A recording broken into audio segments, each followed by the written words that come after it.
Let me just introduce you really quickly, everybody. Welcome to the Yoga of War podcast. I'm here today with IDF Sergeant Major, let's be clear, Chaim Malespin, who is dropping in the middle of his service in order to bring us a live update, actually from Gaza. Thank you so much, Chaim. Tell us what's going on in Gaza, and then can we get into a little bit about Iran and what's going on there? Yeah, well, you literally might see me have to try to run ahead. You know, when you're out in the field, it's not like all the civilians in Israel. Bomb shelters are very much encouraged right now to be in bomb shelters because of the bombardment of, and they have some missiles that are like Mach 12. I heard 10 or 12, which is 12 times the speed of sound. I'm telling you what, it is wild. And those missiles are called hypersonic missiles. They have them in China, they have them in different places, and they've been supplied with them, and they're taking down buildings. 61 buildings hit. So we're in a very crazy time right now. And on top of that, we're in the Sword of Iron War. And again, yes, I'm a sergeant major with the IDF, Israel Defense Force, emphasis on defense. And I've been at it for 618 consecutive days. 618 consecutive days? Today. And today happens to be Father's Day, and you happen to be a father. We're gonna, just for everybody, we're gonna be having like a person-to-person conversation with Chaim in a couple weeks today because he has such limited time. I want to just talk about topless. Let's talk topless. Has anything changed in Gaza because of what's going on with Iran?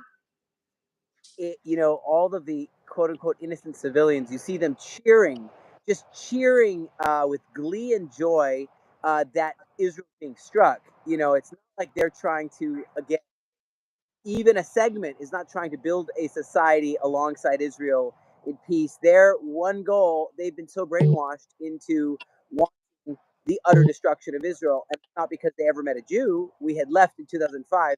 It's just because their brainwashed ideology that comes from Iran, the head, and the Houthis, same ideology. Their flag says "Death to America, Death to Israel." Their flag of the Houthis, Ansar Allah, they're called, and we're seeing the same ideology has like an infestation of cockroaches taken over southern Lebanon, and I've had to be there as well, fighting them. You probably know we lost one of our guys hours ago in a RPG blast, grenade blast from the Hamas. And before that, a bunch of Yahalom guys were taken out by Hamas. They planted a Shawaz bomb underneath the floor of the building that we were in, and they took the building down, killing. So I've just been going to funeral after funeral after funeral, and it's been a very hard time. But you can hear I speak English, and yes, I did Aliyah 25 years ago. But I want to just focus quickly on Iran and the head of the Octopus with the Hamas and the Hezbollah and the Houthis and the Badr Force and so many others, Islamic Jihad. And we're seeing that right now, there's really no way for peace and security to return without dealing with the head of the snake, the head of the octopus. Octopuses, you could cut off a leg and it has its own brain. I mean, in the actual octopus. And it can live for a while. Houthis, Hezbollah, they can live for a while. And over time, if you completely cut off the supply chain, they're always trying to resupply with missiles. Can I ask you a question about that really quickly? Because yes, head of the snake, head of the snake, head of the octopus. We hear this all the time. But from what I understand, Qatar is also funding them as well. So seeing as Qatar is this frenemy, and there's nothing we could do about Qatar other than maybe try to negotiate diplomatically. So let's say perfect world, Iran, head of the snake, head of the octopus, whatever you want to call it, cut off. We still have Qatar. How does that affect things? When you have the Middle East, unlike what the West understands, they are tribal. There's three pillars. One is Islam, and there's interpretation of radical Islam or not, and then there's family. Family is another one. Family and really the last one, money. is really all about strengthening your family. If the family's dishonored, you kill the one who dishonored the family. Everything for the honor of the family and for the jihad or for the interpretation of Islam. And so what happens is if you can say, like Saudi Arabia says, sure, we're Muslim, but we don't believe we have to interpret jihad in the way that Iran is interpreting it, and we can interpret it in a different way, and we can focus on the family, honor of the family, wealth for the family, instead of blow up the entire world. There's two ways you can go with this, but we're hoping that we're believing that the whole world is going to see that crime doesn't pay, terror doesn't pay. They're going to see that they need to go with the focus on the family, build your empire like Dubai, like the Emirates, Sure. and make that your goal, which is more of an American aligned goal than is jihad. Jihad all the way. But do you think so? But do you think Qatar will be willing to go in that direction? Is really what I'm saying. So let's say, let, Indonesia, Indonesia is another example. Indonesia is a very large, mostly Muslim area. They've chosen that way. You right, don't see crime, terror coming out of Indonesia. They've chosen that way. So I have high hopes that if we don't compromise, if we don't ceasefire, no ceasefire, victory. In the Middle East, you need to show strength and a lot of strength. And the only way to do that is not ceasefire, because ceasefire is looked at as a capitulation, as a weakness, as their mandate from their jihad mandate has beat the infidel West. That's the way they see it. You sure, ceasefire, yes, they're weak, and we're winning. But sure. that's what has is we need to just complete this, get our hot and see this to completion. Well, since the invasion in Gaza is mostly ground, and because what's going on in Iran obviously is not going to happen from the ground. At least we can't imagine a scenario right now where it's going to, because we're talking about mostly Air Force in Iran and in ground forces in Gaza. Is the war in Gaza affected in any way or changed in any way by what's going on in Iran right now? Essentially, because it's their suppliers, it's almost like their dad. Let's look at Iran like Hamas's dad in a way. Okay, so when they see their dad is killing 11 people last night, 200 injuring 200 last night, the whole sky filled with rockets, everyone hiding. Now 11 isn't a million, 11 is 11, and 4 children. And when they see that, they are emboldened so much that they'll go and start doing, instead of waving that white flag of surrender, saying, you know what, we have to hudna. The Arabic word is hudna, which is that word that means we want to jihad, but we don't have the capability to jihad right now. So we're going to hudna, which is a stalemate, a regrouping time. Doesn't really mean peace. There is no peace in a jihadist mindset. There's no peace. It's just you have time to regroup, rebuild, rearm, like Muhammad did, and then reattack again. So So in order to how stalemate space, they need to achieve hudna, which means they cannot um, be re-inspired to shoot RPGs, which is what happened last night. So what they shot an RPG on our guys. They took down buildings on our guys in Gaza yesterday, and so it's not good. That's what I'd say is it's not. We need to show strength. okay. So but manpower wise, because we're talking Fronts. about Air Force versus ground power, it doesn't really Yeah, no, we've affect.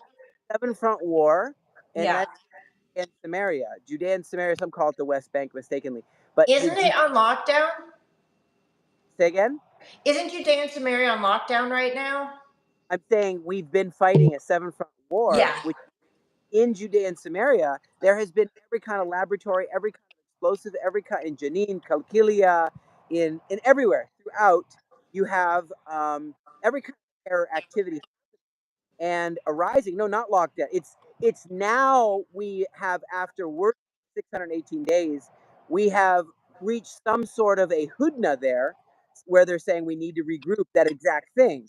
It's not because someone said the words lockdown. No, it's because we've been so strong, so unrelenting, tireless, so fearless, like lions rising, that they in Judea and Samaria, Kalkilia, in Nablus, Jenin, uh, everywhere, that we had to do that. Same thing actually goes for Yemen. We've just taken out another high-profile leader of Yemen, and also their missile stockpile is not that big anymore because we've hit them again and again and again. They're having to Hudna because they just don't have enough. They only shot one missile at us last night, only one. How come they haven't shot 100? Because they're getting low because of our unrelenting and fearless and fierce stance against terror. So it seems like coming from Iran, right? So ironically, right, this is supposed to be their most vicious attack, and they've certainly caused a lot more damage. But last year we saw two attacks that were each 300 plus missiles. Now we're seeing 100, 150. Are they running out of munitions?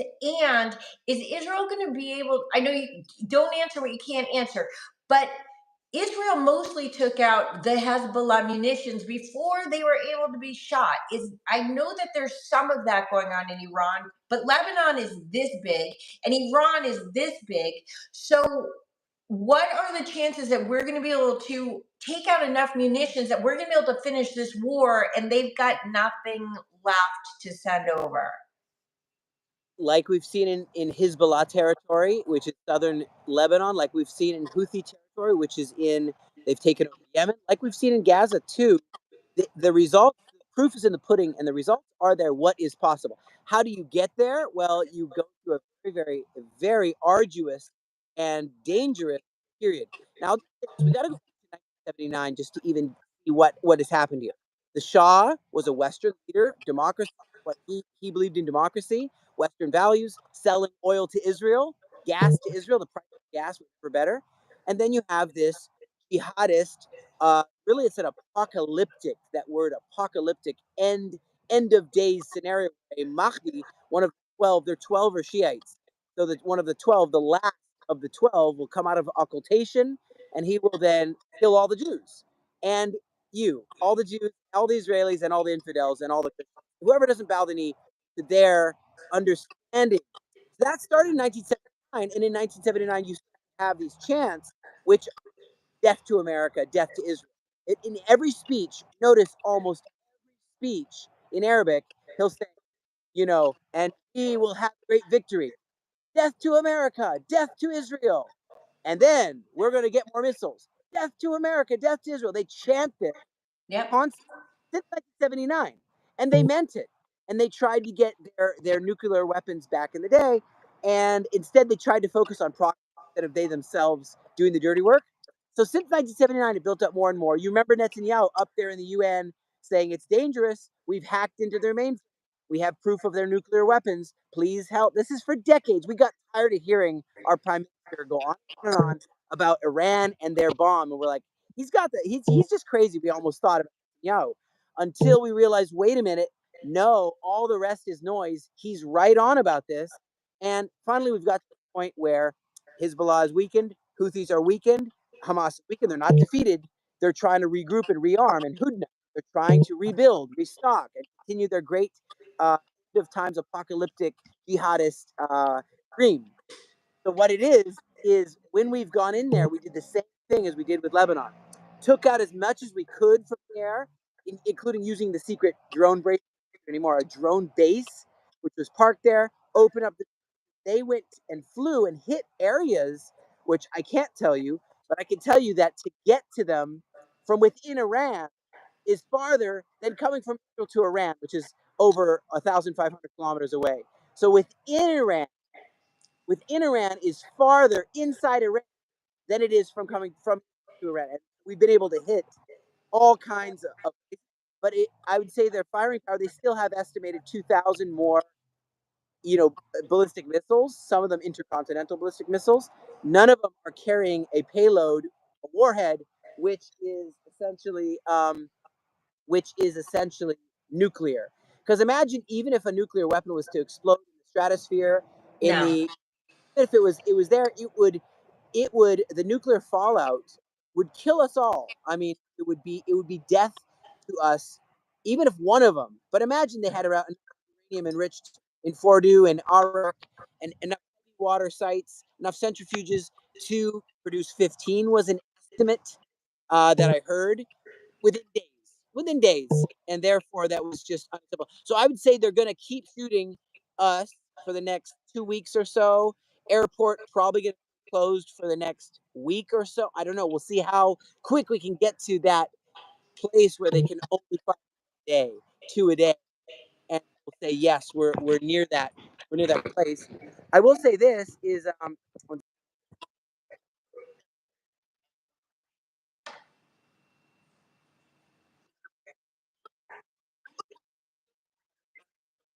You went out. You're ah yes. water reactor IR that we still need to strike. There's the Bushehr nuclear power plant we still need to strike. Right. There is storage Iran we need to strike. There's a lot of things that they're going to try to use gas fields. We need gas pipelines like the Asulia pipeline, petrochemical complexes. Now, why do we need to do this? I'll tell you why. Even though China will be very mad, China from them fuel, I believe. I don't think from Saudi. I Yeah. believe so. They're not going to like this, but we have to do it. For example, let's say the Kangan petrochemical. We need to take that out because that's how they also are getting. Um, the missiles are supplied from China, but they have. So what's stopping them tomorrow from getting an airlift of missiles from China tomorrow of 100 mil? We're not blocking their airspace unless we Right. bomb their airspace, their whole entire airport, which we're not going to do. So they could just land a billion missiles, and all they have to do now is maybe they're not going to have nuclear, but they can go and use all that fuel and Sure. start to make their missiles fly at us again. We don't But want that to happen. there's also the issue, of course, that Iran, the only industry they really have is gas, oil and gas. So if we cut off that supply on top of the sanctions that we already have, then you can't create money out of air. I mean, you can, but that's how you get mass inflation, which is what brought Iran to the table in the first place. Not this time, but for the JCPOA was, these crippling sanctions. The Riyadh is worth like zero, but we get rid of their ability to produce oil. And so it's not just the tactical, but also the economic pain that they're going to feel that is going Well, to ultimately, we do know, though, sad to say, the reality is that failed. Obama's approach to of using course. Obama used the carrot and said, "I will give you all this money. I'll make sure we unlock billions and billions and billions of dollars for you, and we're going to make sure there's no sanctions." So the carrot does not work for Iran. Does Right. not work. So now the stick, which was sanctions, even Biden, right, had sanctions and then took the sanctions off. They put the sanctions on. It didn't work either. They rushed with JCPOA, it did not work. You're thinking a Western way of thinking is, hey, if their goal is the American dream, they want the American dream. And if we offer them the American billions of dollars, they'll say, great, now I get to my goal, the American dream. But if their goal is not the American dream, billions of dollars or even sanctions doesn't deter you from going to your actual dream, which Right. for a apocalyptic mindset, it's very hard for people. I say it 1,000 times. People aren't getting it though. Yeah. Is goal is the ultimate destruction of America, destruction of Israel. And so I know some Americans are saying, well, hey, so you do what you want. We're gonna just be a nice guy over here, and they'll like us Americans because we're the ones that are not getting involved. So that they still getting it. You can give them $1 trillion. They're still gonna try to kill, Right. destroy. But keep in destroy. mind, just so you know, I'm not as dumb as I look. I wasn't saying relieve sanctions. I'm saying that the more we destroy their oil, the more we cut off their money on top of the sanctions, because ultimately, you do need to have some sort of cash flow in order to support the war. I mean, let me ask you a question. Is it true that, and you could even clarify, all or most of their air defense systems. I know that they were already all or most destroyed last year, but now it sounds like they're gone. And if they're gone, does Israel literally have free reign that we could just do whatever we want and it can't be shot down? Like if you were a pilot today, how, on a scale of 1 to 10, how safe would you feel flying over Iran, dropping whatever you needed to drop? Yeah. Well, okay, I'll answer the two questions though. The one is you might say there's sanctions and then there's crippling sanctions, which Yeah. completely tank your whole entire country and make sure they cannot wage war at all. They cannot supply anyone. They cannot even supply themselves. They have to now go into emergency, just survival mode to even get through the day. That's what it is when you strike their gas. They can't even drive a car. When you strike, even let's say a water plant, I'm talking even striking things which would be everything stops and you go into survival mode and they say we definitely have to hudna, which again that word is Yep. grouping time. It's a jihadist understanding where they'll say attack. That's what we want. That's what we need. We do not need the mid range. We need full crippling sanctions, which means striking even the gas, because otherwise they'll just continue the war because nothing else seemed to work. Trump, everybody tried everything that was possible. And now, to answer your second question, though, is that's about the crippling sanctions. The second question is air dominance. Yes, even though Russia supplied them F-300s, S-400s, which are some of the best in the world, whether it was the drones that the Mossad placed, whether it's, and this makes Operation Grim Beeper Yeah. look like child's play because this Wow. is so much bigger on a level where those drones were hidden in there and they were able to go and out missile launchers so that there was, I mean, we haven't even lost one plane. There's videos of our planes being shot. That's a video game. It's not real. So that's a video game play trying to act like they haven't shot one of our planes down. And so we're at a place of, I'd say, of course, it's still dangerous that someone could RPG you or someone could use something, but we're way up, I'd say 8, where it's just air dominance over Tehran, not over the whole country, but at least over Tehran, which is a very big city. And I'm just hoping that they'll come to the table. They'll say, Trump, we are, call it Hudna. We are willing to stand down entirely. We will willingly let the IAEA, the International Atomic Energy Agency, come in and supervise the dismantling of any and all, Parchin, Fordu, Arak, Natanz, and even there was 2 more secret ones that are not known about, which we found, and we're willing to now have, let's call it, how you the end of World War II with not you had Germany receive the Marshall Fund to Right. rebuild. So Right. that would need an Arabic, Iranian, a Persian Marshall Fund to help them because we don't want their country to be off the map by no means. That's not Israel's desire. Israel's desire really is to not have a nuclear weapon wiping us off the map ourselves. Right. That's all we want. And let me just say this: we love the people of Iran. Love them. Yeah. I'm people who are Iranian Jews. They love the food. They love the dance. They love the culture. We love them. You don't like the Sith Lords like in Star Wars. They dress and act like fear and hate, and that's the way that leads to the dark side. Okay, Yes. so we need that to not be. It's really an indoctrination. It's really a way of thinking that is. So I'm really hoping that is Reza Pahlavi, the Yeah. crown exiled We all are. come meet us in Israel, and he loves Israel. He could be part of the face of. He's the crown prince, son of the Shah. I believe he'd be a great future leader. Absolutely. I mean, I think that is true that we are watching history in the making, and I think that most people don't understand, and you alluded to it earlier. You talked about the Shah and the Western values, but what people don't always understand is that Israel, Israel and Iran were allies. I mean, they shared everything, not just like economic, diplomatic.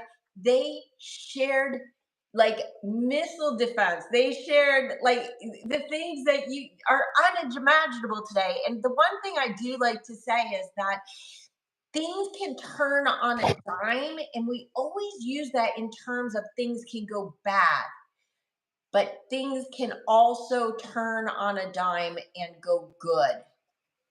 So there's Right. no reason, but I think that honestly, personally, if Pahlavi is not the person who comes back, we don't want to create a power vacuum either, wherein the Ayatollah and the mullahs run and something else worse, ISIS, whatever it is, comes in.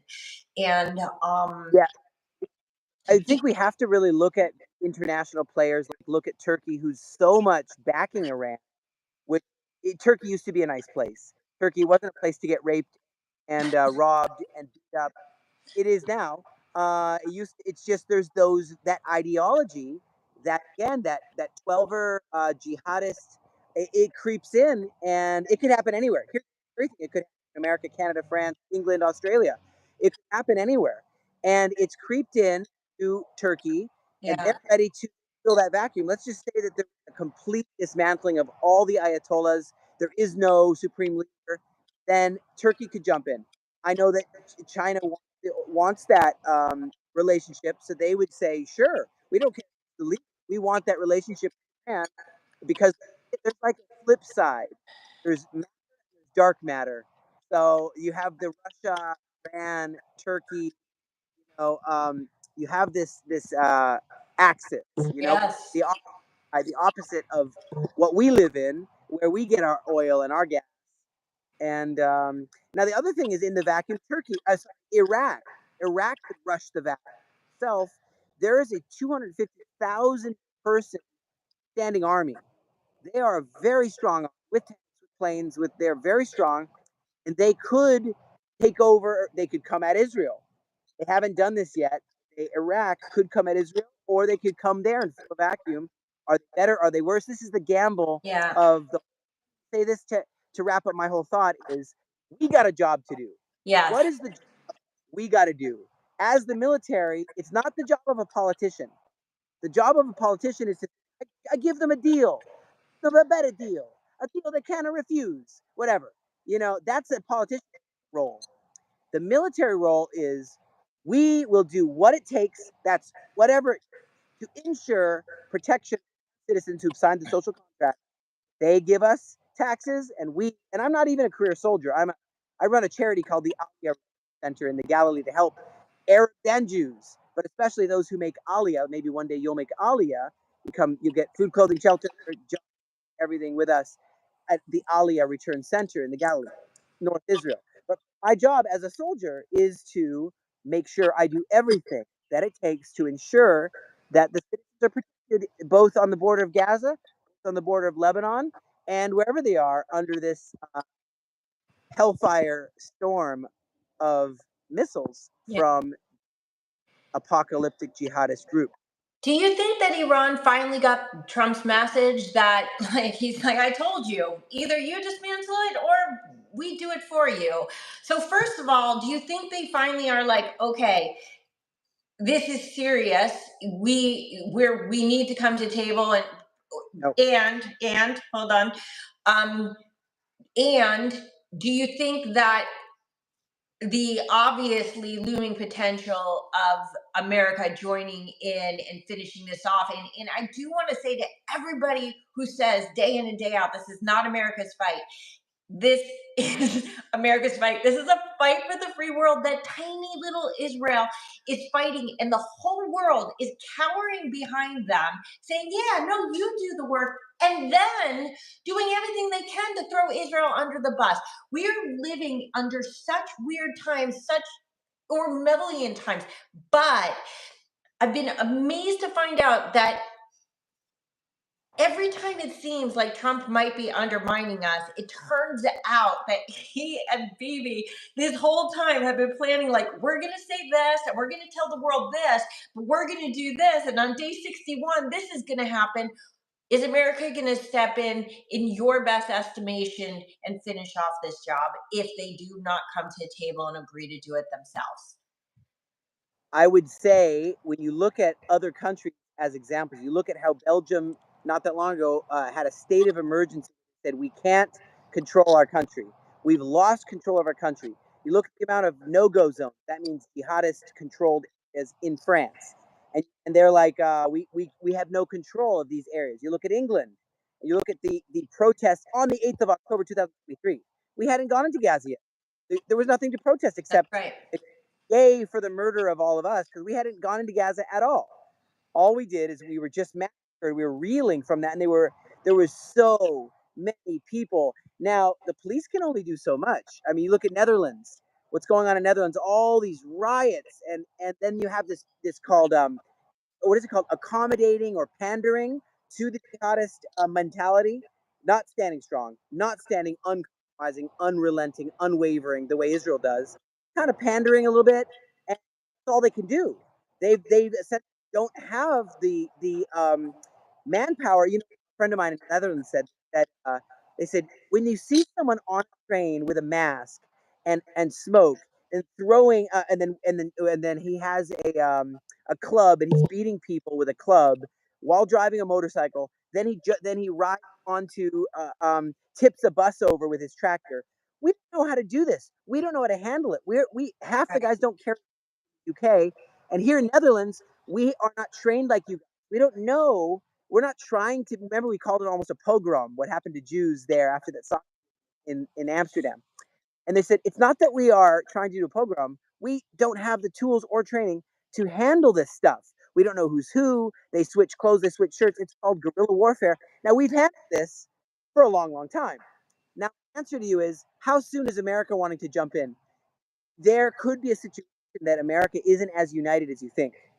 They might not want to risk, they might want to do everything to mitigate the risks of the whole streets. I mean, they're doing as it is right now in so many cities, protesting over what?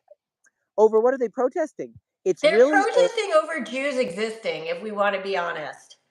yeah, Jews defending themselves, but they have all this thing about no, it's you don't deport illegal citizens according to your law that are Right. there.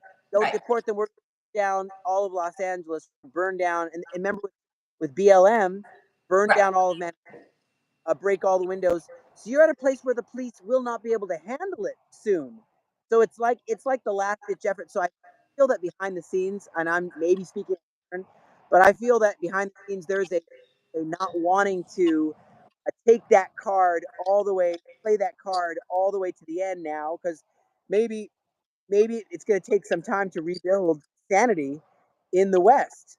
They've lost their sanity and their patriotism Yes. to even think that democracy is just handed to you and freedom is just handed to you and somebody else will do it. No, every single person in Israel, even if they are Down syndrome, even if they are a cripple, they have to get in there, turn on the sprinklers, help with the cooking, fold a parachute, do something, because everybody, this is the people's army, it really is, and we all have to chip in. Right. We are all missile, intercontinental ballistic missile doesn't look if someone's an Arab Israeli, doesn't look if someone's a Druze Israeli, a Christian Israeli, or a Jewish Israeli.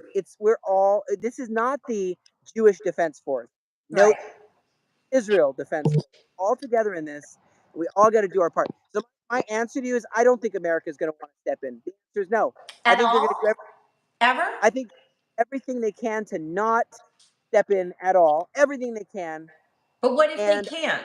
I mean, what? So he really has said in unequivocal. Trump has said in unequivocal terms that they cannot have any sort of nuclear infrastructure. So at some so we're point, he needs to say this is the point, and we know that Israel doesn't have the B-2 bombers. Oh, can I ask you a quick question? Israel has 2,000-pound bombs, not the 30,000-pound bombs that America has. This is basic math, but I don't know if it works out the way that I'm about to say it. Do 15 2,000-pound bombs have the same effect as one 30,000-pound bomb? I'll tell you what it is. You're talking about bunker buster. Now I deal with tunnels. I'm a sergeant major of the Yahalom, which is the Combat Engineer Corps elite unit for special missions. Yeah. My job for 18 days has been mostly finding the tunnels, mapping the tunnels. Finding them is very hard, and all And then scary. you got to dismantle them without killing hostages, without dying yourself, and without being, blown up, or a mine on the ground, or tripwire, or TATP, or TNT, or Shawaz bombs, or flame mines, or tripwires, or sound activated, or infrared, or. You got to not die. So it's a very, very dangerous. I actually studied at the beginning because we started a tunnel warfare unit of Yahalom. We started that. We were the first team to do that. I'm talking back 20 years. I've been in the Army for 20 years now. Wow. Service, not my normal job again is running the Aliyah Return Center charity. Check it out, aliyahreturncenter.com, and see ALIYAH returncenter.com. I'll put it in the show notes. Yeah. How would I do normally? But I talked to my friend. I said, "What do you do?" He said, well, I stack books. I'm a librarian." I'm like, "What? You're blowing up buildings? What? You're not a career soldier?" And they're like, "No, I work in I'm a school teacher. I work at the bank." Right. So to answer the question though, you finally find the tunnels and you got to dismantle them. Now there's ways. You send the robot in, you send the bomb dog in if he's not too scared. Some of these dogs die or murder. We have to then do a funeral for the dogs, and so on. So I've just been doing this for a long time. So now what it is how do you destroy them now? Do you put in certain areas? Because if you just blow up the entrance, they could just dig around that collapsed entrance and use it as an attack tunnel to go and kidnap Gilad Shalit. That was a friend of my brother's who was Oh, kidnapped back in the wow. day. Yeah, And we all know his story. yeah, we get 1,000 terrorists in exchange for one Israeli, and that's what Sinwar was counting on. Yihye Sinwar and Mohammed Sinwar, his brother, were counting on the tunnels being a hiding place while they wait it out, and then just get all 1,000 each. One is valued at 1,000, is which is horrible. So I'm surprised that missiles haven't fallen while we're talking, because I mean, literally, you Right. would see them falling all around, and me hiding. So it's amazing that we're talking this long for the past 37 minutes and haven't had a single strike. It's been nonstop. I don't want you to feel like it's just a Oh, peaceful life out. I don't feel that way at all. So anyway, to answer your questions, you need these bunker bombs because it depends how deep they are on the earth and how much cement, how much rebar you have to do, and you calculate as best you can the information that you have. And sometimes you can do like we've done 40 bombs, one after the other, Right. to take. We took out Hassan Nasrallah in Lebanon. We Right. took out in Iran, which wasn't what triggered all this, because they were saying death to America since 1979. They were building nuclear weapons for decades. Not what triggered that. What triggered their ideology. I want to be very clear on that. Israel didn't start all this. Israel defended ourselves after we were massacred. Then we defended ourselves after we were attacked by Lebanon. Then we defended after we were attacked by Houthis in Yemen, who are illegally occupying Yemen. Then Iran attacked us with Operation True Promise. We took out a leader of Hamas that was there in Iran, near an embassy, not in an embassy, near. And we took him out in a surgical strike in Iran. And, and then they launched Operation True Promise 1. What was that, in April 2024? And then Operation True Promise 2 in whatever that was, October 2024. And now it's June right now. And they've launched Operation True Promise 3, which is completely horrible. So I hope that answers you about the math that it takes to. It's either multiples of one, depending on the depth, or it is a bunker buster, which there's different types. It'll take a while to get into the different types of Yeah. explosives that we has. But the only thing that's going to really win this is a change of heart, a change of ideology, a change of teaching, education. And let me just solidify the point. When we left in 2005 Gaza, moving 21 villages, little cities out of Gaza, 21, that at that point they would never met a Jew. They would not know what Jews are. All they know is that's the only country that's giving them jobs, water, food, electricity. They have these gorgeous beachfront properties, and I've been in them. I didn't watch a YouTube. I've been inside. Gorgeous. Not all the houses are gorgeous, but many are beautiful, stunning. I mean, ornate. There's the gold market. There's all kinds of restaurants and barbershops and fancy cars. It is what was. What was. So for anyone to mistakenly slander and to lie about Israel and say, oh, it's an open air prison. Oh, it's a concentration camp. They obviously wouldn't see the houses are nicer than the Jewish people's houses here. I mean, there's some nice Some of houses them in, are, yeah. but they have amazing houses and amazing life there on the beachfront. But they decided just because of ideology, only because of their teaching in their school, not because they met a Jew. The only Jews they met were wonderful ones that gave them tons of money when they came to work in Tel Aviv, and they met kind Jews who just checked them for bombs at the checkpoint. Sure, come on in and work. Did they get to go work? Did they get to go work in Egypt? Did they get to go work in Jordan? Did they get to work in any Muslim country? No. They blocked them off because they know how dangerous they are. Because they know what they did to King Hussein of Jordan. They tried to assassinate him. Black, Right, remember that happened on them because they tried to kill the king, the one guy who took them in Jordan, a fellow Muslim. He took him in, and they have you have this Black September, the assassination plot. He's like, get out of here. I'm gonna right, shoot you because how dare you. So anyway, they're dangerous, but we decided to be nice to them. So the point is, look what can happen from bad parenting. This right. can happen in this country. It can happen in Norway. You could be walking through Sweden, and you meet a Yes, person just because of letting what is called the criminals of the Muslim world in, and not penalizing them effectively enough. You can find yourself in a situation where you have a straight up Gaza scenario inside ISIS. yeah. It's coming. Um, it will this war with Iran affect the hostage situation in any way? It seems like that's been put on, like, for example, like, well, we can't deal with hostage negotiations right now because we've got this going on. Or obviously the threat the other day with Matanza and Gower saying, if you come near him, we're going to kill him. And the IDF actually saying, hey, we're not trying to save him. Like, the IDF is literally being put in a position where they have to aver that they are not trying to save any hostages, which is a sick position. It sounds like the negotiations are basically paused. With what's going on in Iran, is that going to help or hurt the hostages, or is it a totally different story? Okay, so I would say, because you're asking me, that Yeah, they're very wrong, in my opinion, way of life. And that is just, you know, how you go to a restaurant, someone hands you a menu, and they say, here, this is what we have on the menu. Would you like one, two, three, or four? This is what a lot of the West has been doing for the Hamas. Hey, Hamas, what would you like today? Would you like us to release one of the prisoners, or instead would you rather us do this? How can we capitulate to give you what you want? Whatever you want, Hamas. It's whatever you want. Because we know that we want our hostages back. So just tell us, pick something on the menu. You don't like this today? Maybe tomorrow we can offer you this on the menu. Okay, right, that is one way of doing things. And it's just, oh, what did you say? This many people died. right. Children were, that's a total lie. Oh, but we're just gonna, okay, we're gonna now we're gonna repeat your talking points and offer you anything you want.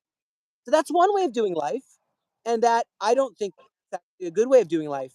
I think the best way is to say, look, we're gonna tell you there is no menu. Give me that. Exactly.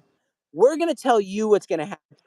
You are going to. You have three options. We're gonna give you this. We're not looking at your choices. You're gonna tell us. We're gonna tell you. Here's what it is. You can either one surrender. You can leave. We'll fly you safe and sound to any country you want that will receive you.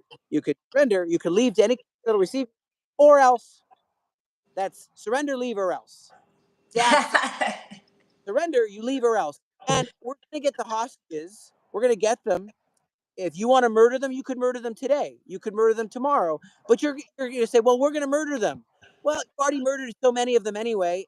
We want them to be alive, and we're going to get them. But we're going to get them by doing sticking to our three, which is you surrender, You leave, or and meanwhile, I would suggest while we're doing one of those three that you don't kill the hostages, that you give to us, because that way you will have a chance to survive. But if you just kill them because we're advancing and doing our goals, and then you know you're evil anyway. You don't trust evil people. If someone breaks into your house and says, "I'm going to murder you," and then you're like, "But if I do anything you want, then will you delay your murder and leave me alive for a little bit longer?" And he'll say, "You know what? Fine, I'll leave you alive for a little bit longer because you're useful to me right now." That is called capitulating terror. You just fight the person. You just fight and fight until the person either surrenders, leaves, or else. And that is what we want to do, and I believe we should do. And I think that they will respect the unrelenting pressure, and they'll say, "You know what? Take your hostages. We see that we're about to be ended. We're getting the or else, because we didn't really. So now we're getting we didn't surrender. So now we're getting the or else option. We don't like it. Take them, please. Take them alive. Just fly us somewhere. You know Mm-hmm. what? And I really should open their border. If they're any kind of decent people, which I think they are, they should open their border. You could have an area the size of Gaza just over there, and say, we'd like everybody to move out to there for a while we clean up all this mess. We want you safe and sound. We don't want you to die. Nobody, Hamas, everybody, all of you, just move to that section, which is the same size as Gaza, just down the beach. We'll set up their massage areas. You'll have food areas. You'll have all kinds of stuff. It's fenced in, so they don't want them to go to Egypt. But they're there along the beach, same size place as Gaza. And it's going to take us some time here to remove all this rubble, to remove everything. Now, whoever wants to come back and dwell in peace, we'll have to prove that. We're gonna need to see a picture of you, give you an ID. Who are you? You're not Hamas. We're gonna keep an eye on you. Come on back, and then get the Emirates, not Suleiman, to rebuild. We get Yeah. Well, um, I think from my perspective from Los Angeles, the challenge, the way I see it, is that Trump gave this Gaza plan, right? In that famous meeting with Netanyahu, and then Netanyahu has run with it, but I feel like Trump has dropped it. So I'm afraid that Israel is now going to wind up with a football they didn't intend to catch. you're saying that Israel feels like we're on our own, even though No, America. no. I'm saying it seems to me that Netanyahu thinks that Trump is going through with the plan, and I think that Trump has long forgotten he even said it. Not literally, but he's like on to bigger and better things. I feel like he just sort of threw it out there to start the discussion. But Netanyahu's like, we're going with the Trump plan. We're going to go ahead. We're gonna It's the you only know plan. It's the only plan that anyone's ever presented that makes sense, because other capitulating to the terrorists. We've seen how that goes in 2005. Everyone that says Palestinian state, what do you call what they had when there was not a Jew? The Oslo Accords, giving right. all completely no Jews in there. They got yanked out by their hair. 21 cities of Jewish people were dragged out. That's when I went in the army. That's my first experience of the army, seeing Jews dragged out by their hair out of Gaza. And I was like, what is going on? But that didn't bring peace, did it? No, Capitulate nothing. to But what happens? So for people who don't understand, Israel is smaller than New Jersey, and Gaza is like 2 miles. I mean, it's this tiny little strip in the corner. So when he's talking about moving people to that same strip, like in Egypt, the point I'm making, Chaim, is that proximity wise, this is less than kicking the can. This is like kicking the can an inch. So you're going to have the same population, just like oh, I didn't finish my still. finish the plan. The plan is you bring them back. They don't stay there forever. You No, get no, no, no, no, no. I know, but I'm saying that in the plan of moving them into the Sinai, into some area, yep. they're still going to be so close to Israel. And Egypt doesn't want them. Egypt is afraid of having them in their borders. They have, as you said, they have more security between their border with Gaza than Israel does. What are So you? that you fly them out or ship them out to another country that's willing to receive them, like Libya or Sudan or Somalia. Sure, those are But all things that have been explored a bit and could be explored further. I'm not against that. I'm not disagreeing with you. If that's what you're yeah, saying. but look It would be look at better. what happened with Yemen, though. I mean, I don't think we thought they were going to be any sort of like viable player in this. And also what, like you said, Turkey is building a whole new ring of fire, and it just I personally think that the Abraham Accords are the only chance. I think that we need the ring of fire extinguishers. Yeah, make a deal with people who do not have the same deal parameters. If That's they right. say, now they want your death and destruction of from the river to the sea, which means that's every part of Israel, pretty much, is from the Jordan River to the Mediterranean Sea. So that's where we live. That's where the whole country exists, with more legitimacy than any country in the earth, in international law, to exist. Not just in the League of Nations in 1921, not just in the United Nations, where the whole world votes for this thing, and approved in the San Remo, the Balfour Declaration, with even the Arabs present, even all the world powers, including Japan, all present.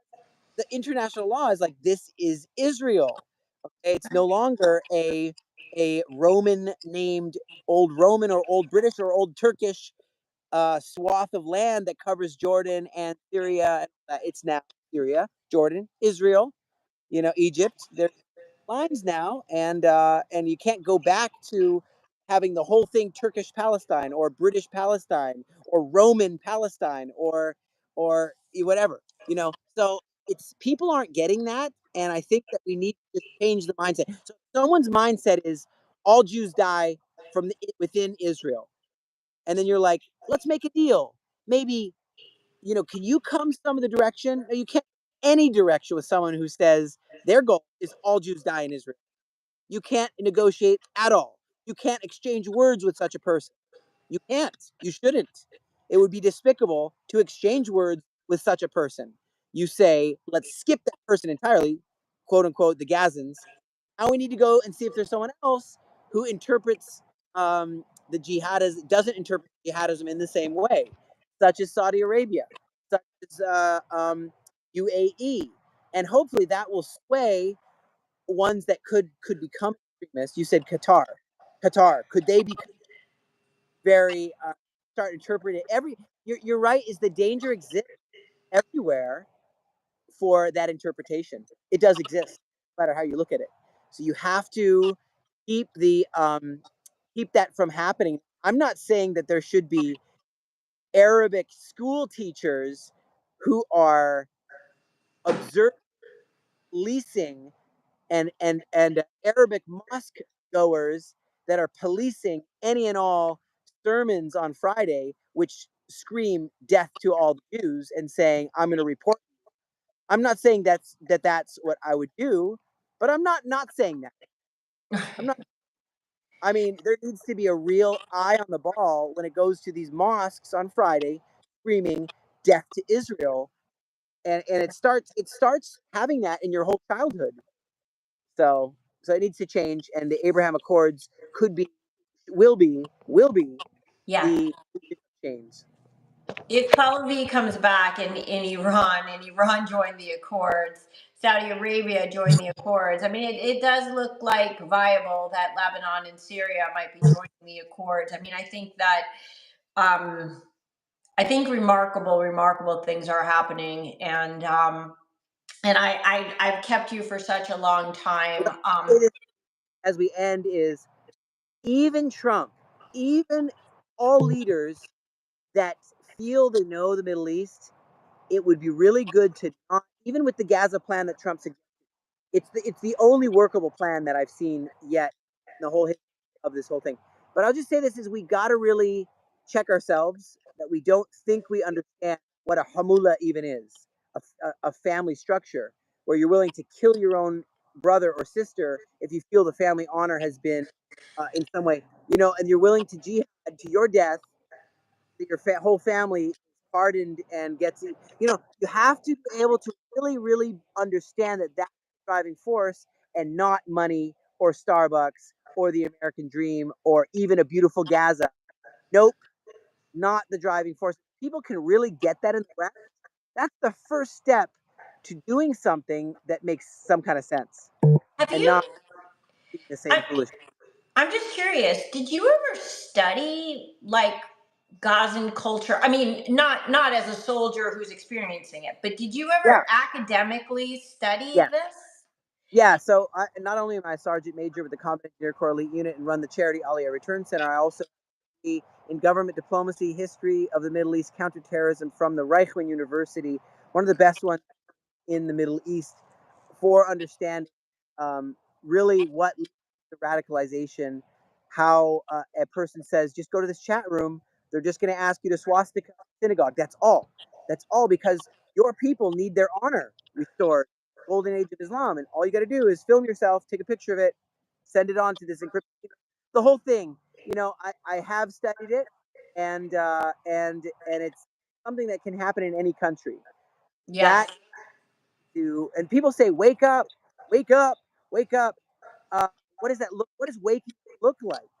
That is the question we need to get to. How do we do something different than what we're doing now? That's Yeah. we do something different than we're doing now because we won't have much chance next. Yeah.